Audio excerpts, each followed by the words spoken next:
हैरानकुन बात तो ये है कि बहुत सारे लोग अब भी स्क्रॉल कर रहे हैं मगर लर्न नहीं कर रहे। आपने अक्सर देखा होगा स्क्रॉलिंग करते हुए आ रहा होता है एआई से रिलेटेड इन वीडियोज़ आ रही थी तो आप स्क्रॉल कर लेते हो। आप एंटरटेनमेंट जो है इस तरह की वीडियोज़ को ज़्यादा लाइक करते हो, ठीक है। तो एआई की अभी तक इम्पोर्टेंस का नहीं पता चला, ठीक है। सबसे इम्पोर्टेंस के क्या है एआई, ठीक है। वक्त की रफ्तार को पहचान लो वरना वक्त तुम्हें पीछे छोड़ देगा।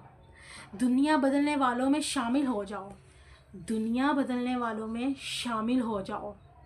तमाशाई बने रहे तो दुनिया तुम्हें भूल जाएगी। मुझे एक बात बताओ,